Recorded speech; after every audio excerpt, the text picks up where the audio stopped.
بسم الله الرحمن الرحيم الحمد لله والصلاة والسلام على سيدنا رسول الله صلى الله عليه وسلم.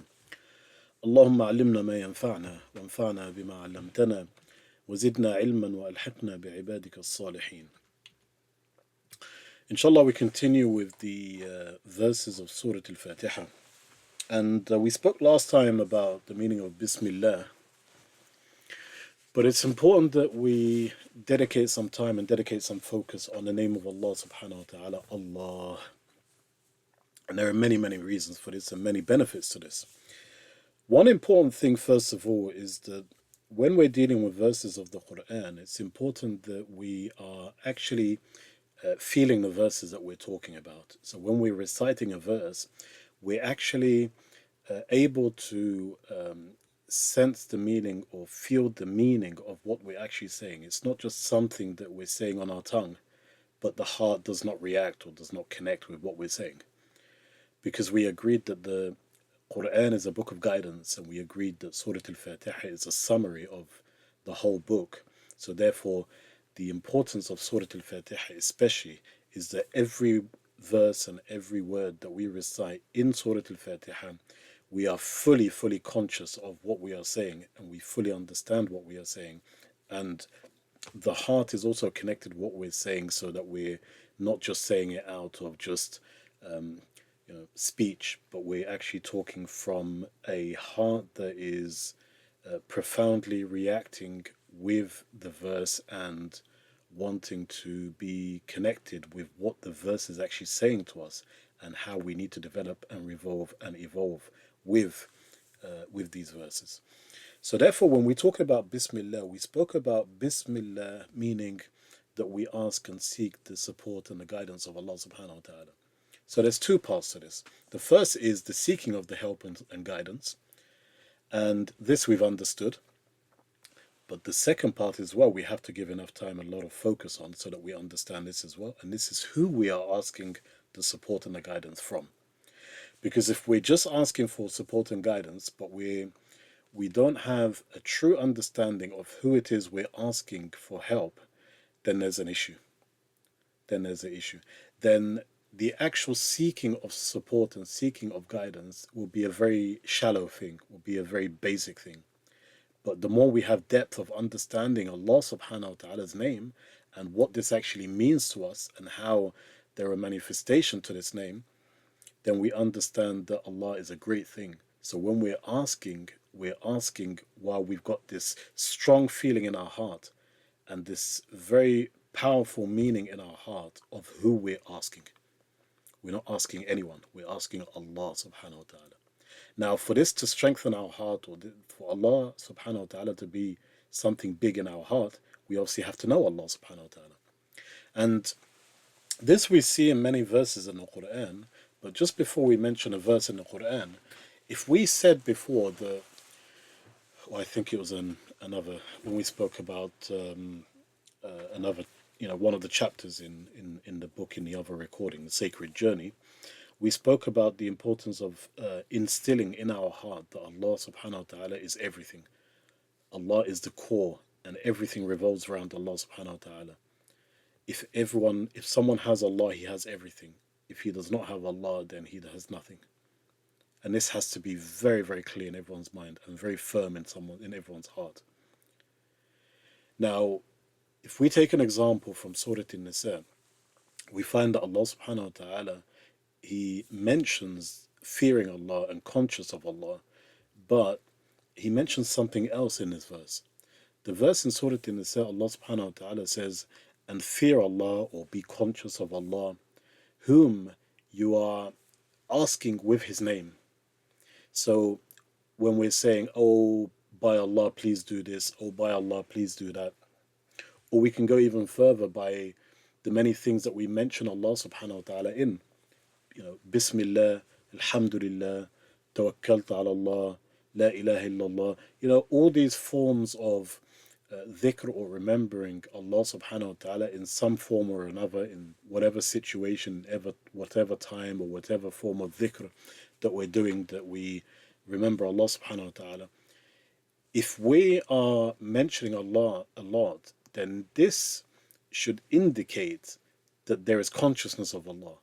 This should indicate that there is taqwa of Allah, or there is fear of Allah, or taqwa meaning that we build a barrier between us and between what displeases Allah.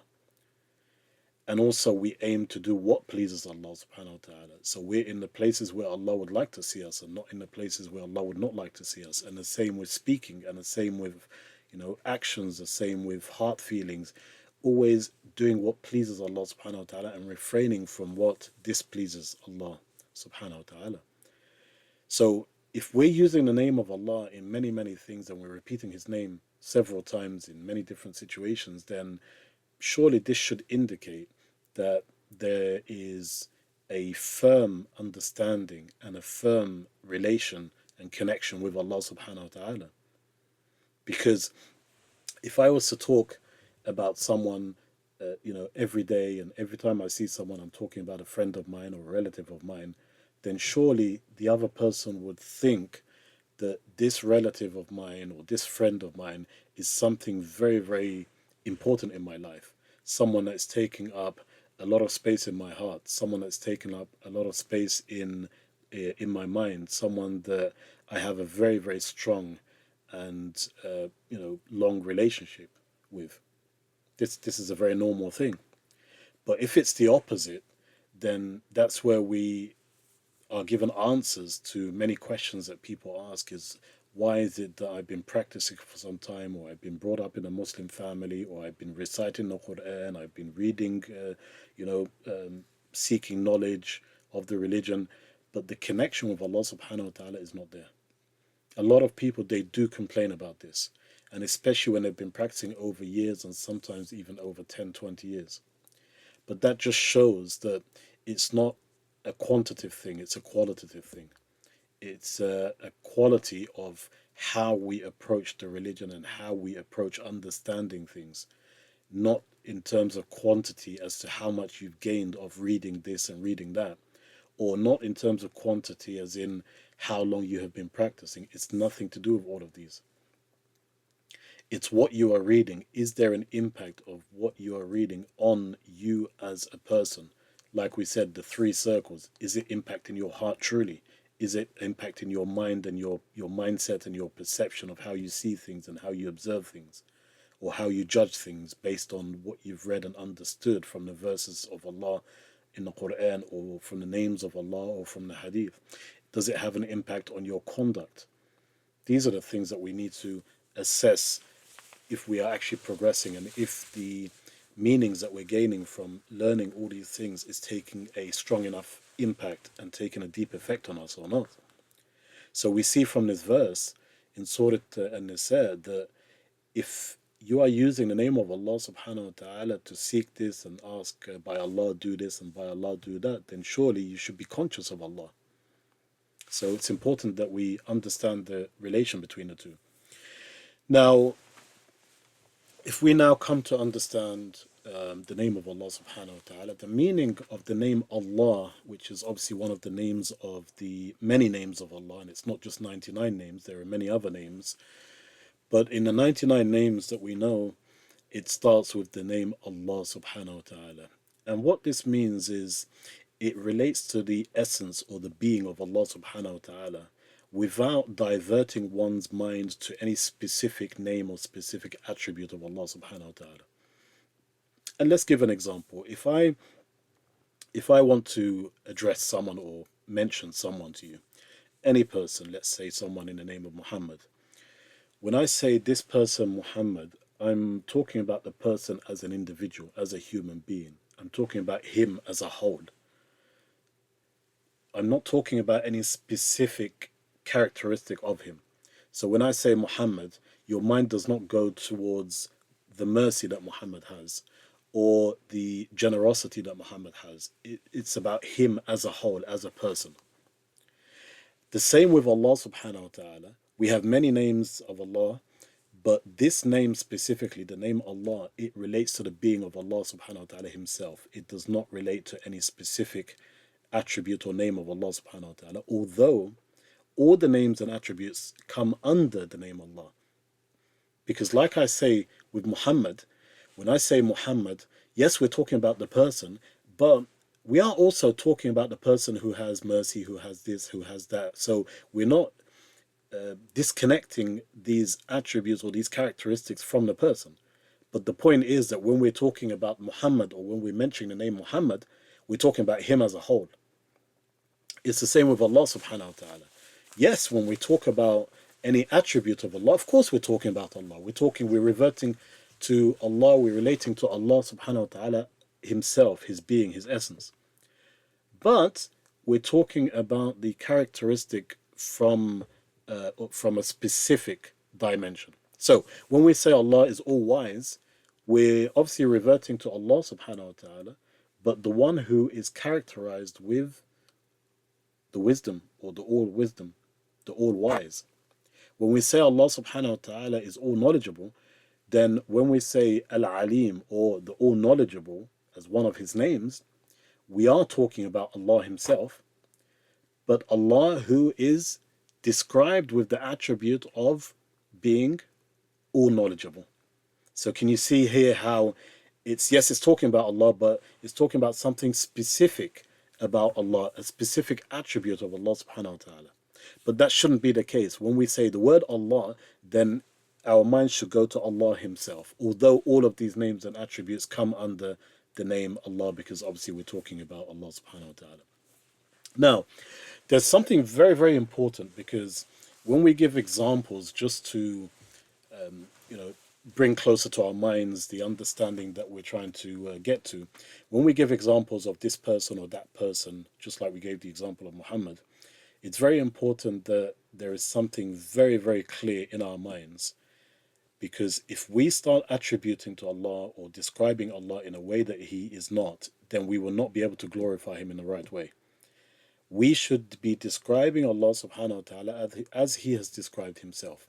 Now, there's a very fundamental verse in the Quran that every description of Allah or everything attributed to Allah in the Quran comes under this verse, because this verse is the pillar of how to understand Allah or how to describe Allah subhanahu wa ta'ala. But just before we come to that, the reason why we say this is, of course, if the whole idea of Allah or Bismillah, or when we're mentioning Allah or we're seeking help from Allah, if we have a wrong understanding of Allah, then this will limit the depth of effect and impact it has on our heart when we're seeking from Allah, or when we're reverting to Allah, or when we're asking Allah, or when we're seeking refuge from Allah subhanahu wa ta'ala. Now, the reason why I say that is because there's verses in the Quran, for example, where one verse says that Allah's hand is above their hand, and another verse that says Ar-Rahman, so one of his names, one of his attributes, Ar-Rahman ala al-arsh istawa, has Ar-Rahman has settled on the throne. Now, these meanings, we cannot describe Allah subhanahu wa ta'ala the way we describe human beings. So when we say hand, we cannot say that Allah has a physical hand. And even if we hear someone saying that he has a hand, but not like our hand, so it's as if the person is glorifying Allah by saying He has a much greater hand than us. But already that person has fallen into a problem, because they've described Allah in a way that they shouldn't describe anyway. Because we've described Him in that way by having attributes of human beings. But Allah is a creator, not a creation. So He does not have the attributes of creations. He does not have characteristics of creations. He does not have limbs such as creations. He does not have needs such as the needs of creations. So it's very important that all the names and attributes of Allah subhanahu wa ta'ala, they are far beyond, they are nowhere near, or we should not attribute to Him at all anything that is attributed to human beings, or anything that is of the nature of any creation, not just human beings. This allows us to glorify Allah. If you imagine that someone was to say that Allah has a hand, and someone says that Allah sits on the throne, and then someone else says Allah has this and Allah has that, and there are obviously interpretations for this. Yes, the verse says that Allah's hand is above theirs, but here scholars have said, for example, that the word hand here means that Allah's power is above their power, or Allah's knowledge is above their knowledge. but it's not a hand like we imagine hands to be. Because when we start to accept that Allah may have a hand, or He may have a leg, or He may have a garment, and all of these things which are interpreted incorrectly, then it will be hard to glorify Allah, because we've attributed to Him things that we human beings have as well. So it's as if Allah is very close to the way that we look, or the way that we act, or the way that we are structured. But Allah is not a physical structure. Allah is not in a physical form. And this is a problem. This is a problem also at the end of time, where those who are supposed to be turning their back away from the Dajjal, for example, but yet they understand Allah to have a hand and have this, then Allah is no different to the Dajjal, who's claiming to be God, and Allah subhanahu wa ta'ala allows him to do certain things such as bringing down the rain or raising the dead with the will of Allah subhanahu wa ta'ala. It's going to be difficult for a lot of people, and may Allah protect us. And this even could be for Muslims, because they have not understood Allah subhanahu wa ta'ala properly. When they see the physical form, because they thought that Allah had a hand, or they see that Allah sits down, or Allah does this, but at the same time all of these things are happening, they may just follow the Dajjal, because they've been deceived. But when we glorify Allah subhanahu wa ta'ala, and we know that we cannot attribute to Him anything that is attributed or anything that is relevant to creations, then we glorify Allah, and we do not even imagine how He is, because we will not be able to comprehend how He is, because the mind of a human being is limited. How can the limited comprehend the unlimited? The other thing is that the mind relies on past experience. So when it starts to imagine something, all it's doing is putting things together of what is experienced before, or what is it's seen before, or what it's felt and dealt with or interacted with before. And it puts all these components together to try to imagine something. It cannot imagine something beyond the past experience of human beings. So you can see how a human being is limited. So how is he expected to comprehend Allah subhanahu wa ta'ala? Allah is not comprehensible, because He is the creator and we are the creation. And everything Allah subhanahu wa ta'ala destines to or chooses to do, He does without any limitations, or even without time. Because we have a verse in the Quran where it says in the end of Surah Yasin, for example, chapter 36, that if Allah decides to do something, He does it with kun fayakun. So He tells the thing to be, and it becomes. But even to tell something to be and it becomes, these few words, or the time that it takes to read those few words, this is something just to help us understand the speed of which things can turn into becoming, if Allah chooses for it to be. But even this speed or this time element, Allah does not get governed by, because even time is a creation of Allah. So how can Allah create a law such as the law of time, but be governed by this law and be restricted by this law? So even time, to be able to do something, there is no time that governs Allah subhanahu wa ta'ala. So all of this, it teaches us to elevate ourselves from disrespecting Allah subhanahu wa ta'ala and not glorifying Him, by putting Allah in a position where human beings are, whether it's they have a hand, or they have limbs, or they're governed by certain laws which Allah created for the universe, not to be confined by. He's above this. Or those who say that Allah is sitting on the throne, this cannot be, because Allah does not sit down, because He's not a human structure.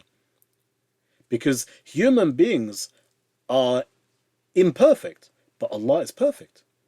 But also, the throne is a creation. So if Allah is sitting on the throne, where was He before the creation of the throne?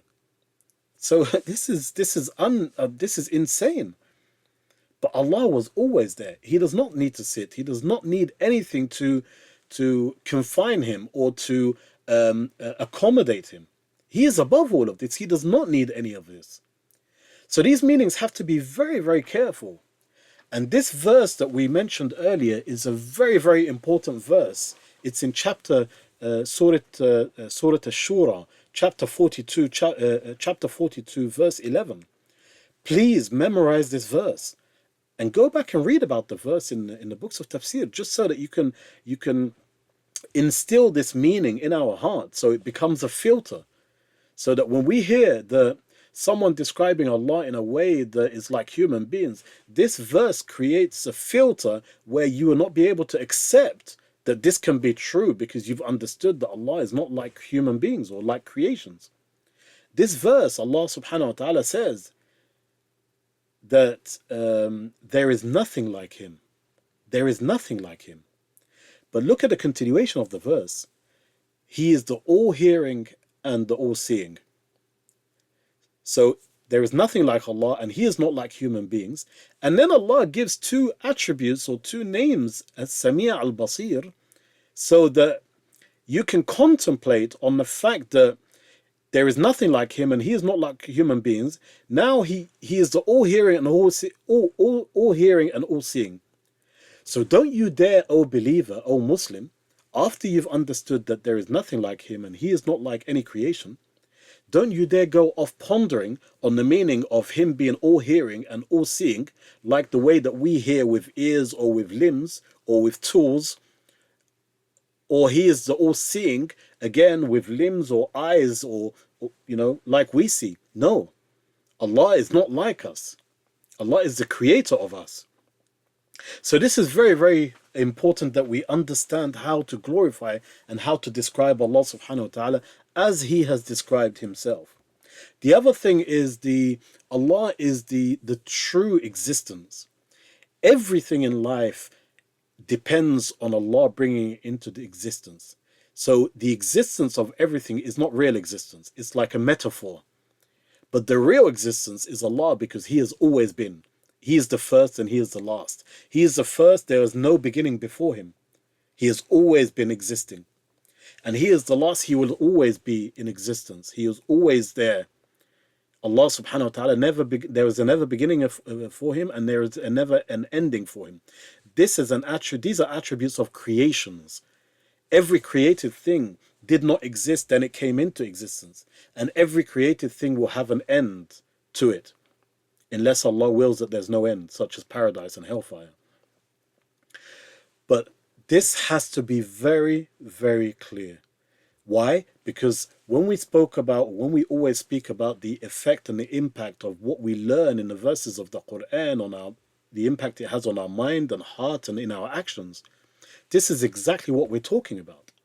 If someone is describing Allah close to being a human being, then can you imagine how their conduct will be? Can you imagine how they're going to be able to think about how great Allah is when they're wanting to submit to Allah or seek Allah's help or seek Allah's refuge or ask Allah's help in times of turbulence and times of hardship?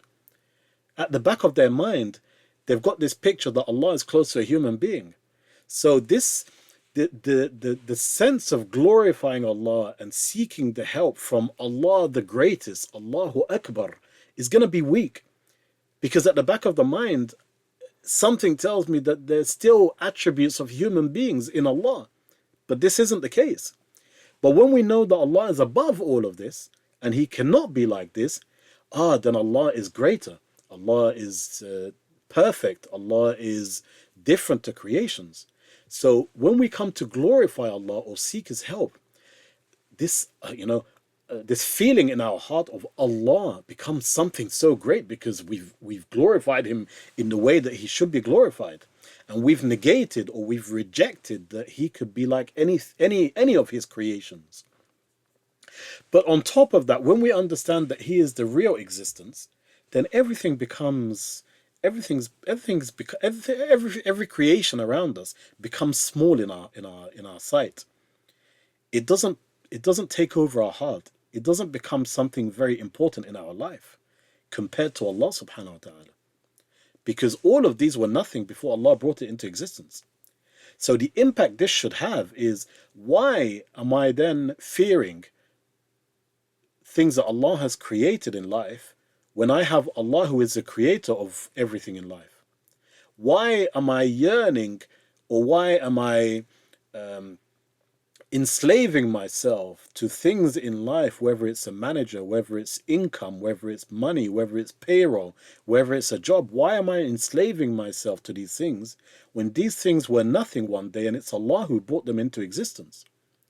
And Allah is the one that allows these things to continue to exist every moment and every part of a moment. So why is my heart going towards these things in the first instance and not going to Allah, who has the ultimate power above all of these, and in any moment could decide that all of this comes to an end? But also the way that so this isn't just a heart feeling where the heart strengthens towards Allah subhanahu wa ta'ala and weakens towards these things, but it's also a mind impact where I start to observe things in a different way. I start to see things in a different way. I start to plan things in my life in accordance with the fact that Allah is the real existence and everything else is not the real existence. So why am I giving so much emphasis to these things which are a metaphor and are nothing when Allah subhanahu wa ta'ala is everything? Now, can we see, like we said earlier, the one who has Allah has everything and the one who does not have Allah has nothing? Because they're running after thin air. This is thin air. Everything else is thin air. So the name Allah subhanahu wa ta'ala, the name Allah subhanahu wa ta'ala, like we said, reverts to the essence or the being of Allah, but also includes under it all the names and attributes of Allah all in one go. And if we say that Allah subhanahu wa ta'ala is the real existence, then we also belittle, or we give very small emphasis to things around us. Nothing should fear us. Nothing should fear us. Nothing should drive us. Nothing should manipulate us. Nothing should put us into fear or make us feel threatened. We should be in total contentment in our heart when we're dealing with things in life. And this should reflect on our actions. So this should all create a sense of elevation and sense of being very active in when we're reverting or when we're dealing with Allah subhanahu wa ta'ala, when we're worshipping Allah, when we're seeking from Allah, when we're even talking to Allah. And when we say talking, why does it have to be that every time we talk to Allah subhanahu wa ta'ala, it has to be because there's a problem that's happened in life and we're asking Allah to relieve this problem or relieve this hardship? Or we want something, so we ask Allah subhanahu wa ta'ala to give us something. Why is the relationship with Allah like a trade relationship, like a transaction? I ask you, Allah, so you can give me. Why do we not build this relationship with Allah knowing that He is the real existence? He is the real existence. Why do we not even talk to Allah in the first instance when we're happy, for example? By just saying, oh Allah, I'm happy. And because you are the real existence and everything else relied on you to bring it into existence, so this happiness could never have happened without you bringing every element, every component that contributed to whatever it is that brought out this happiness at the end of the, as an output or as an effect to all of this. You're the one that made this all happen. So I'm expressing my happiness to you as my first point of contact. I'm not going to a friend or a relative. I'm going to you because you are the real existence. Even when we're unhappy or we're feeling sad, while there's contentment in the heart to accept the destiny of Allah, we're talking to Allah, not necessarily telling Him anything because we're not complaining about anything, because we're content with everything that happens to us, but we're just relieving our inner feeling. We're expressing it to Allah subhanahu wa ta'ala because He's our first point of contact. So this is the conduct that should come out of all of this. Now, in many verses and in many hadiths, we have reference to this idea of there should be an impact and should be manifestation to Allah being conscious in your life. But like we say, if Allah is conscious in your life, but we do not know Him the way that we've just understood, then this level of consciousness is going to be very, very shallow. And the strength of the heart in terms of this bond with Allah subhanahu wa ta'ala is going to be very weak. Now, I want to give one example of a hadith just so that we understand that there is a true impact and there's a true effect in knowing Allah and having a relationship with Allah subhanahu wa ta'ala on other things in life. We have a hadith which is narrated by Imam al-Tirmidhi, and it's a hadith Hasan, where the Prophet sallallahu alaihi wasallam says, be conscious of Allah wherever you are or whatever you're doing. So every moment, all the time, we have to be conscious of Allah subhanahu wa ta'ala. Ittaqillah haythuma kunt. But the Prophet ﷺ, it's like there are three parts to this hadith. There are three parts to this hadith. And the Prophet, peace be upon him, being infallible and being the most perfect human being, also what he says is perfection. So he does not say these three things just randomly, but they are very, very meaningful. And we will see how the next two things that we say, we will see how they are a branch to the seed of being conscious of Allah subhanahu wa ta'ala. There's a foundation which is being conscious of Allah, and there is a building upon this foundation, which are the other things that we're going to see. So the first part of the hadith, the Prophet ﷺ said, like we said, be conscious of Allah subhanahu wa ta'ala all the time. Then the second part says, and follow a bad deed with a good deed so you can wipe it out. Now, how does this relate to being conscious of Allah?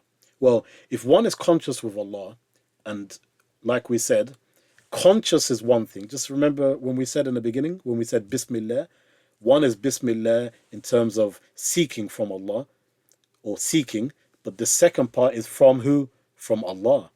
So we need to strengthen this idea that we should be seeking, but we should also strengthen this idea of understanding who we're seeking from. When they come together, when you come to seek, you're seeking in a very, in a way that is full of servitude and full of slavery to Allah subhanahu wa ta'ala and full of obedience to Allah and full of glorifying to Allah subhanahu wa ta'ala. It's the same here. When we're being conscious, yes, we have to be conscious, but we have to be conscious of who? Of Allah. But who is Allah that we're being conscious of? The more we know Him, then this consciousness is going to be a very powerful thing. It's going to be a very strong thing. So when one is conscious of Allah subhanahu wa ta'ala, naturally they would want to follow a bad deed with a good deed to wipe it out. Why? Because if I'm very close and I'm conscious of Allah and I'm very close to Allah and I'm fearing Allah and I'm loving Allah and I'm obedient to Allah, all of these meanings of being conscious of Allah subhanahu wa ta'ala, I will also be conscious of glorifying Him, which means that I will not actively be stepping into or consciously stepping into doing a bad deed or any wrongdoing. But because we're not infallible, we will fall into sins. But there's a difference between falling into a sin and actually embarking on wanting to commit a sin. So naturally, the person that is conscious of Allah would not be actively wanting to sin, but they will fall into sin. But because they're so conscious of Allah and they felt that they've done wrong and they've displeased Allah subhanahu wa ta'ala, naturally the thing that they'd want to do is, and the Prophet ﷺ reminds us to do this, is that they want to, it's as if, when you feel ashamed of doing something, you just want like the world just to shut down as if this didn't happen in the first place. It's sort of like this, but because Islam is a realistic religion, it's a purposeful religion, it's an objective religion, we don't do these things. We don't go hiding under the bed and just ignore that something happened as if it didn't happen. No, we stand and we face our flaws and we deal with them. So what do? Okay, we've done a mistake. We should have been fully conscious of Allah, or while we were conscious of Allah, we were just a bit heedless in our ways, so we fell into the sin. But what do we do now? Like we displease Allah subhanahu wa ta'ala, we do something that pleases Allah, so we bring everything back to a neutral state. So that the relationship comes back to how it was. Or it comes back to a neutral state where it's progressive. It's not developing in a negative way, but we're back to this point where we can now progress in a positive way. Then the third part of the hadith says, وَخَالِقِ النَّاسِ بِخُلُقٍ حَسَنٍ, and deal with people with good manners and with good conduct. Now, how does this relate to being conscious of Allah? Well, naturally, if we're conscious of Allah and we're loving to Allah subhanahu wa ta'ala, then we love everything that has come from Allah. And creations or human beings have come from Allah, so then we would show respect, and we would show also high regard to human beings. So therefore we would show good manners towards them. This all arises from the seed or the foundation of being conscious of Allah. But being conscious of who? Of Allah subhanahu wa ta'ala. If we did not know Allah, we do not understand Allah, or we misunderstand Allah, such as having this or having that like a human form, then there's issues and the impact is going to be very weak. So this is an example, this hadith, that the more we know Allah subhanahu wa ta'ala, there is an impact to that and there is an effect to that. And, you know, the relationship in terms of turning a negative into a positive, and also towards his creations, not just human beings, but towards every created thing. So again, we start with Surah Al-Fatiha with Bismillah. We've understood Allah subhanahu wa ta'ala. This should now pave the way for the rest of the Quran. When we come to read now verses in the Quran, when Allah subhanahu wa ta'ala says do this, then we know who is talking. We know who is directing us, who is instructing us. The strength and the power of the meaning of Allah now in our heart should make us immediately practice what is being said to us, and immediately refrain from what we have been told to refrain from. Now, do we understand the importance of knowing Allah before we go even into the next chapter of the Quran, chapter number 2, chapter of Al-Baqarah? If you look at one example where the Bani Israel, the children of Israel, when Allah subhanahu wa ta'ala says to them, slaughter a cow, and then they start arguing and start debating, and they start to want to, to move away from practicing what they've been asked to do. So they start arguing by saying, okay, what kind of cow? And they start questioning about the cow when Allah subhanahu wa ta'ala tells them to slaughter a cow. But can you now see that when we have Allah glorified in our heart, we will not play these games. We will not have these things that we hear today around us where, oh, I can't practice this because it's not easy for me, because I'm living in the West. If I was living maybe in Mecca or Medina, then it would be different. Or we're not in the golden days and the golden ages of the Prophet sallallahu alaihi wasallam or the companions. May Allah be pleased with them. All of these are just excuses, because Allah is all just. Allah is all just. Again, see, we're now talking about another way of describing Allah subhanahu wa ta'ala. He's all just. Like he told the individuals to practice in Mecca and Medina, he also told the ones who are in London, New York and Paris to also practice. So there is no excuse.